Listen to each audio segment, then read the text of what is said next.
খুব বেশি দিন হয়নি গাজায় ৭০,০০০-এরও বেশি ফিলিস্তিনিকে হত্যা করেছে ইসরায়েল। ফিলিস্তিনের জনগণের প্রতি সহমর্মিতা দেখিয়ে বিক্ষোভ হয়েছে যুক্তরাষ্ট্র, যুক্তরাজ্য, ইউরোপীয় এবং এশীয় অনেক দেশে। ইসরায়েলি বর্বরতার প্রতিবাদে গ্রিসের বিভিন্ন শহরেও রাস্তায় নেমেছেন মানুষ। তবে এবার সেই হত্যাকারীদের সঙ্গেই সামরিক সম্পর্ক বাড়াচ্ছে এথেন্স।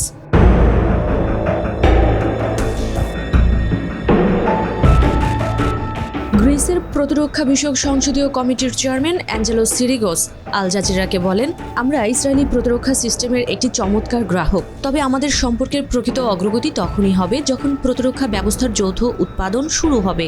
ইসরায়েলের সাবেক প্রধানমন্ত্রী এহুদ ওলমার্ট বলেন, গ্রিস বর্তমানে ইসরায়েলের জন্য অত্যন্ত বন্ধুত্বপূর্ণ একটি দেশ এবং বর্তমানে দুই সরকারের মধ্যে সহযোগিতা অত্যন্ত ঘনিষ্ঠ ও নিবিড়।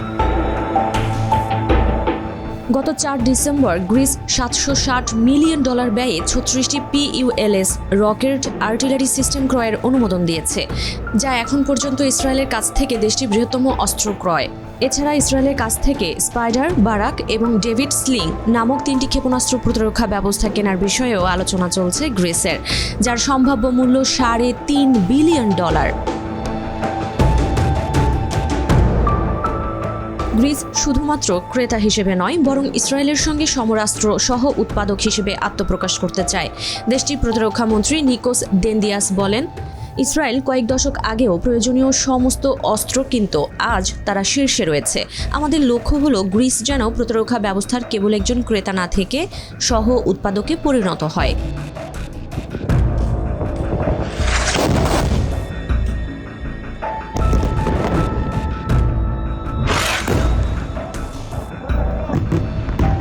আল জাজিরা বলছে, তুরস্কের সঙ্গে ইসরায়েলের সম্পর্ক অবনতি হয় ২০১০ সালে। এরপরই গ্রিস ও ইসরায়েল কাছাকাছি আসে।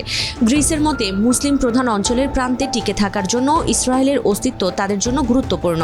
গ্রিক উপপররাষ্ট্রমন্ত্রী আলেকজান্দ্রা পাপাদোপোলো বলেন, কল্পনা করুন, যদি ইসরায়েলের অস্তিত্ব না থাকতো, তবে একটি সম্পূর্ণ মুসলিম অঞ্চলের প্রান্তে ইউরোপের সীমানায় গ্রিস কিভাবে টিকে থাকতো। তুরস্কের মোকাবিলায় গ্রিস, ইসরায়েল এবং সাইপ্রাস মিলে গঠন করা হয়েছে একটি ত্রিপক্ষীয় নিরাপত্তা জোট, যাকে আঙ্কারার বিরুদ্ধে একটি শক্তিশালী অবস্থান হিসেবে দেখা হচ্ছে।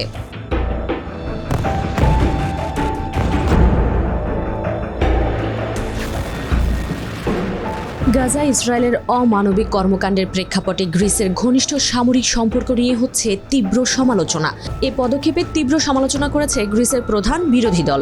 সিরিয়া বলছে, গাজায় যখন দুর্ভিক্ষে হাজার হাজার মানুষ মারা যাচ্ছে, বেনিয়ামিন নেতানিয়াহু প্রকাশ্যে ঘোষণা করছেন তার লক্ষ্য হলো জাতিগত নিধন, অথচ এমন সময় ইসরায়েলের সঙ্গে সামরিক সম্পর্ক বাড়াচ্ছে গ্রিস।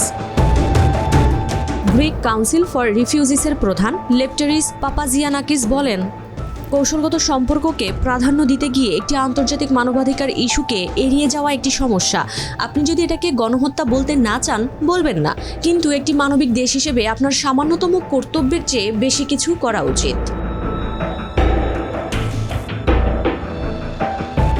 জাতিসংঘের ভেটো ক্ষমতা সম্পন্ন যুক্তরাজ্য, ফ্রান্স, চীন, রাশিয়া সহ বিশ্বের ১৫০টিরও বেশি দেশ ফিলিস্তিনকে স্বাধীন দেশ হিসেবে স্বীকৃতি দিয়েছে, তবে এখনও গ্রিস সেই স্বীকৃতি দেয়নি।